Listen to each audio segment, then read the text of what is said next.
大家好，我是张大哥。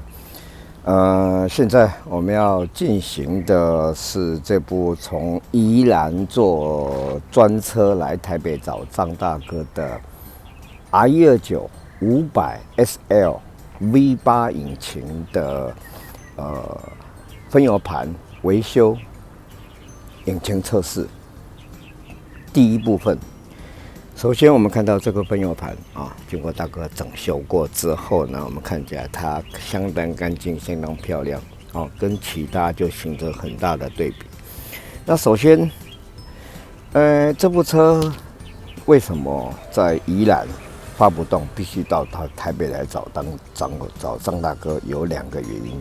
第一个，供油系统的问题；第二个是点火系统的问题。首先，它这个分油盘在大哥的机台上面的检测，它系统行进当中的出油量，在大哥的机台上面1分钟应该在190ml左右，但是它实际上的出油量1到8缸都大概在90ml到100ml之间，非常平均。那这个现象就是因为大油道堵塞那油箱的污染源把我们的供油系统的污染了，那机械式的就是喷射系统，就是由分油盘，我们现在看到了这颗分油盘来产生高压汽油给这个8支喷油嘴，因为它是8缸的8支喷油嘴来做喷射。第一个，它不能够发动的原因是因为供油不足，少了190ml，少了将近100ml左右。所以说它根本发不动，这是第一个原因。第二个原因呢，就是它的点火系统的问题。首先经过大哥把分油盘回装之后，大哥也发不动，那就是奇怪了。后来检查系统的问题之后呢，发现第一个，因为它是8缸这边有4缸，1、2、3、4。5、6、7、8缸，那各由2个独立的分电盘来产生点火这是一个这是一个。那因为第一个它高压线，它点火线圈有2个，有一个在这里头，另外一个在这里头。这个点火线圈是负责这个分电盘，这里面这个点火线圈长得跟它一模一样，是负责这个分电盘。那今天大哥发现奇怪，发不动，然后呢，从下面会吐很多的油气，使得这个地方我们看到都很黑。大哥知道这个是点火系统的问题。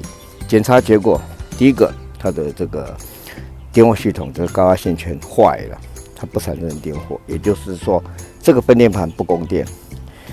好了，大哥把高压线圈换好以后呢，引擎可以发动了，那发动之后呢，大哥总觉得奇怪，这个引擎很顺畅。等一下大哥会发动，我们就会发现说它很顺畅，但是他就闻到很浓的臭油味。然后呢，排气管也不喷水。但是引擎相当稳定，提速也都正常。如果我们没有在做进一步的火花测试的时候，根本找不到问题。那因为它这个分电盘不是负责这4边的，它是负责1467，也就是说1467OK， 这边管2缸，这边管2缸。那这个分电盘是2358。第5缸、第8缸是这个分电盘管的，23这个分电盘，这个点火是由这个分电盘负责的，也就是说他们是交叉的。这个分电盘这边管，这个分电盘这边管14，然后管那边的67。这个分电盘，我们看这个分电盘，它是管58跟23。好了，引擎发动了，但是总觉得闻到臭油味，排气管也不喷水，那这个很奇怪。但是引擎相当顺畅，提速也正常。好了，经过大哥检查它的点火花做火花测试的时候，发现，等一下我没看到，大哥会把高压线圈接到这个火花测试器上面，我们就看到它这个分电盘不点火，有高压线圈换了，那高压线也过来，主线从这边过来了，也有火花是很强的，但是从1467缸分出来就火花就没有了。等一下大哥会做这4缸的检测，我们就可以做比较。为什么？这个很奥妙的事情，因为大哥也很少碰到这种情形。好了，等一下我没看到，我会做1、2、3、4缸的火花，看它高线出来的火花大小是多少。我们会发现，第1缸没火花，第2缸、第3缸火花很大，第10缸也没火花。也就是说，14缸是他这边负责的，火花没有办法到高压线圈来。那这边呢，2、3缸是由这边所供应的，2、3缸由这边所供应点火，火花就很强。所以大哥会做1、2、3、4缸的火花测试，我们就可以发现了。然后呢，利用这个机会，我们来了解一下它这个分电盘因为在电子喷射的第一代，比如说93年、92年可能还有高压线，但是95年以后就没有用高压线了。也就是说，他们的点火线圈，我们现在这个是一个点火线圈给4个，2个点火线圈给8个气缸。95年以后的电子喷射呢，它直接就是每一缸都有一个独立的小线圈，也就是说，它不再使用分电盘来分给每一缸来做点火，把高电压分给每一缸。那今天我们利用这个机会来看看它这个点火是怎么分配的。因为引擎一发动之后，它的打火头这 rotor 它会一直旋转，然后经过感应这个地方它接点，其实它没有接触，它是用感应的接，然后顺序从这边这样顺序点火，然后为什么这个分电盘这边的分电盘的电分不出来呢？大哥经过做比较测试，发现这个分电盘这个打火头有问题。这边的分电盘的结构跟它长得是一模一样，然后大哥把分电盘外壳交换，状况没改善，把打火头交换，这边点火，这边就不供电出来了，也就不供电，这边的分电盘会供电，这边就不供电。好了，那这个为什么会这样呢？看起来都很好，然后呢？我们中心接点在这个地方，这个地方跟这个地方它应该导通的，电阻是1K，电阻也对，两边都一模一样，磨损程度也一模一样。然后呢，这个接点它这个地方每一个4个接点跟外面这高压线的接点呢，也都有1K，也都完全一样。两边的分电盘是没问题的，交换过之后没有改善。分电盘打火头一交换过去之后，状况马上反转，那知道是打火头的问题了。那这个现象呢，从外表怎么看，连电阻也都一样，磨损程度也一样，这就很奥妙了。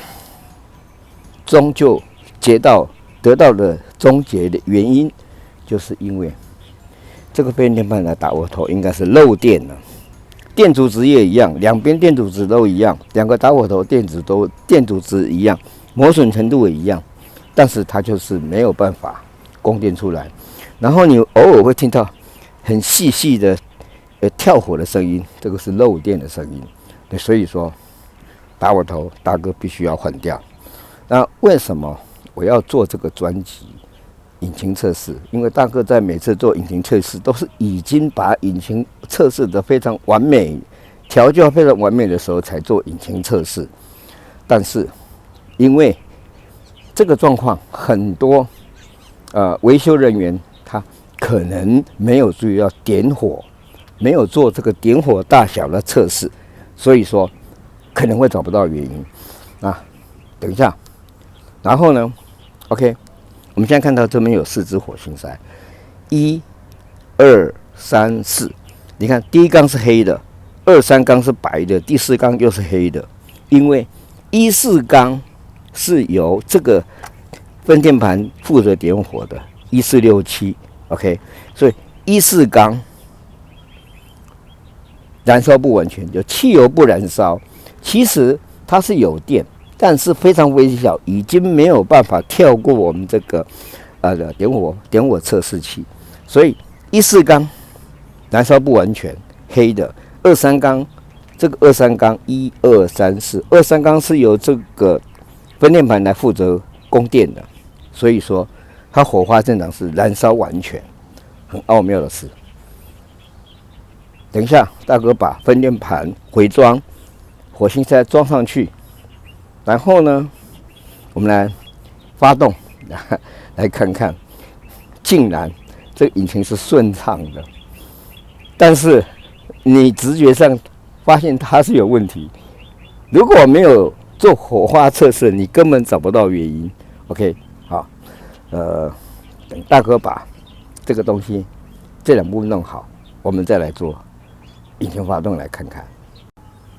OK， 大哥已经把这个火星塞4只火星塞1、2、3、4缸的火星塞装回去了，然后呢，右边的分电盘也回装上去了。啊，大哥到车子里面去发动引擎。首先，我们确定这个分电盘的1、4、6、7缸是没有点火的。等一下，大哥会把这个1、2、3、4缸的高压线都接到这个火花测试器来，你就会发现1、4缸不点火，2、3缸会点火，是因为它供电；1、4缸是由它供电。但是等一下大哥发动引擎，你会发现这部车是非常非常的顺畅的。OK， 好，大哥到车子里面来。我这部500 SL 当时的售价，这是一部很好的车，除了税金比较重以外，这部车里程数是7万多，但是它年代应该是在1991年之前。如果以这部车跟当时的 W126 的300 SEL 来比较的话，1990年，假如是以1990年的300 SEL， 大概它的价钱应该会在280万左右。如果台北市买35坪的公寓，应该可以买两户了。但是这部车呢是500 SL 双门跑车，价钱大概预估应该是当时126 W126 的300 SEL 的2倍价钱大概是2倍，也就是大概400-500万，应该可以台北市当时在台北市买35坪的房子，应该可以买4户吧。所以当时能够开这个车是相当有身份的有深度的。口袋要有深度才有办法买这个车，而且它是休闲车，它不是房车，它是双门跑车。OK， 好，大哥来发动引擎，因为我们现在确定1、4、6、7缸是不点火的，等一下就会发现。等一下都会做检测，但是引擎发动之后，大哥来直接发动引擎，相当顺畅。方向盘几乎也不会抖动，但是现在1、4、6、7缸是不点火的，也很顺畅。怎么看它都没有问题，点火也很好发动。好，大哥再把引擎关掉。也很好发动，一点就着了。好，引擎还是顺畅的。OK， 好，大哥到外面来。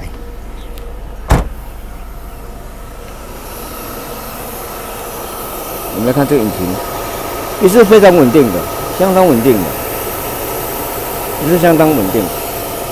那我们只会觉得很奇怪，为什么这部车闻到浓浓的汽油味？那甚至于你看，大哥放个打火机，它都不抖，几乎也不会抖动。好，大哥放个打火机，它也不会抖动。所以，如果不做点火测试，我们什么事都不知道，就觉得这部车有问题。提速也很好，也很稳定，一点就着了，但是就闻到浓浓的臭油味。这个是因为一定有燃烧不完全。问题发生在哪里？如果我们没有做点火测试，一定不知道这个状况。那像这个状况去验车，应该一定验不过了。虽然它有触媒，但是一定验不过。好，大哥来证实这边的14、67缸不点火，啊，这边的23588缸，哦，就23缸是点火的。等一下，我们每一缸来做点火火花测试就知道了。那我们现在看到这边有一条高压线，哦，已经被我大哥剪断了。因为它高压线就是这个的高压线圈供电到这个中间这个地方的这条整条线，因为它是走暗线，所以说在拆除的时候很不方便拆除，所以大哥把它剪掉。所以因为高压线圈故障，造成应该讲说是高压线圈有断路或短路，造成高压线的故障，造成或是短路，造成高压线圈故障，烧掉了，应该是这样讲。整个原因应该是这样。好，大哥等下把引擎关掉，然后呢，我们来接第一缸的火花测试。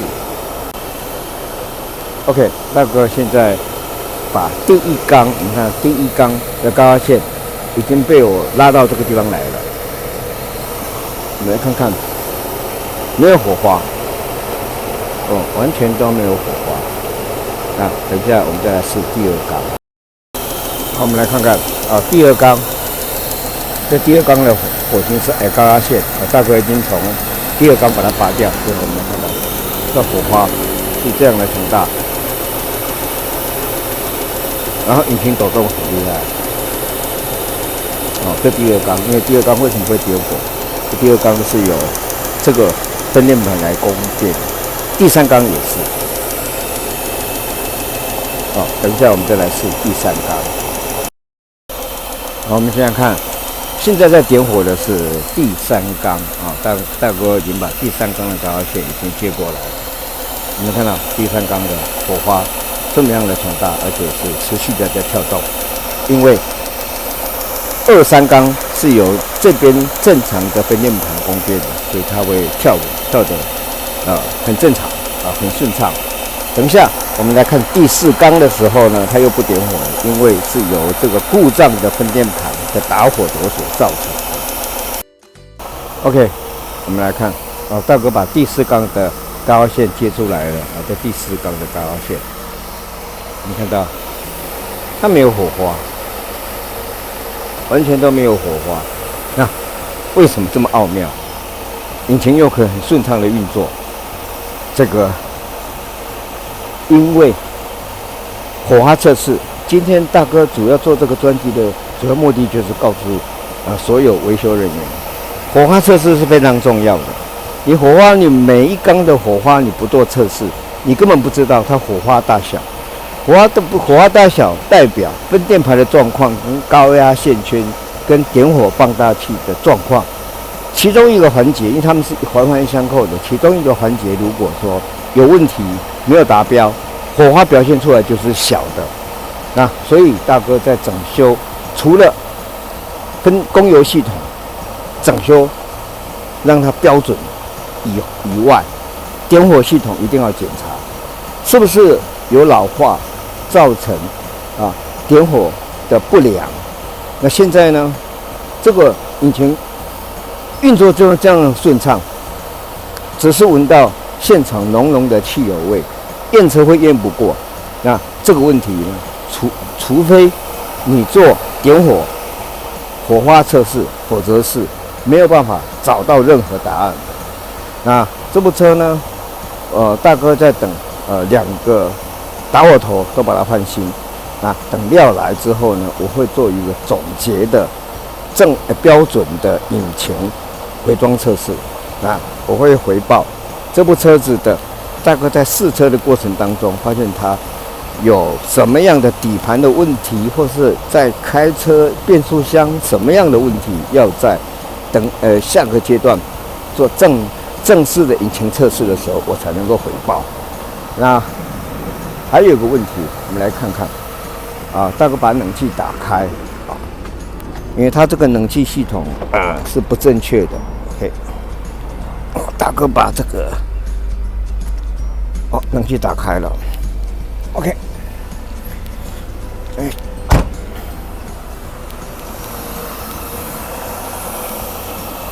首先它的暖气系统是正确的，它的暖气系统没有被淹掉，所以这部车其实是很 UK 的，是非常里程数低，也没有被维修故坏掉乱拆坏的现象都没有，所以这部车是非常难得的，应该讲说原味是原车原味的。那它的热水阀是 OK 的，没有问题，热水阀没有问题，但它冷气是有问题的。我们来看到这个表就是它的，我们看到这边右边是它的高压就是压缩机的高压，这边是它的低压，255.5是它的低压，207是它的高压。好了，那这代表什么意义？以现在的温度今天温度大概25度，它的高压在怠速的时候202是算标准的，但是它的低压就稍微偏低，也就是说，可以讲说它的冷媒量是不足稍微有一点点不足。那我们来看看它的这个地方，它的干燥瓶我们看到很多的白雾，充满了白雾。那这个代表什么现象？第一个，冷媒不足；第二个，里面有水汽。但是如果以这个24的低压的话，不应该有这么样多的白雾在里头。那代表什么意思？第一个，它高压应该至少要在35左右。那在35 psi 的时候呢，雾化的状况，这个雾化状况会改善一点，但是绝对没有办法完全改善，因为它里面有很多的水汽。那这个现象怎么处理呢？如果大哥直接把冷媒补进去，134冷媒补进去的话，不到35，或者甚至不到40，它这个白雾现象不会改善。那这个时候到底是什么原因造成这个结果呢？因为我们这部车 R129 的冷媒应该在1公斤左右，然后冷冻油应该在120ml 左右。那如果以这个现象，我补冷媒补到标准的35或40低压的时候，你会发现说它还是白雾。那白雾的话，我们直觉是说它冷媒不够，冷媒不够，我们再补到40，补到45，补到50，可能它的白雾会改善。这个白雾可能会改善。那改善的时候呢，问题又不冷了，因为它的那个过热值又太高了，会产生引擎又重脱。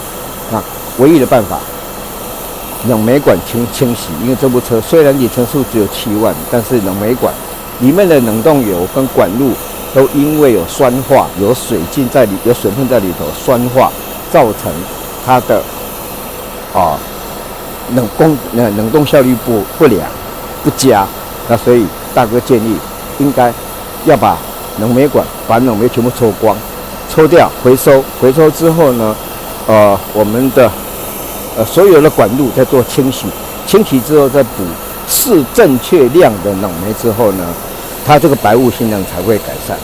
这个是大哥给这个车主的一个建议，因为它已经30年了，不是因为里程数少，是因为时间太长了，造成它冷媒管里面的管路已经酸化，含水量太高。那今天大哥的报告到此结束。我们在期待把打火头换掉以后呢的一个完整的引擎测试报告。今天大哥的报告到此结束，拜拜。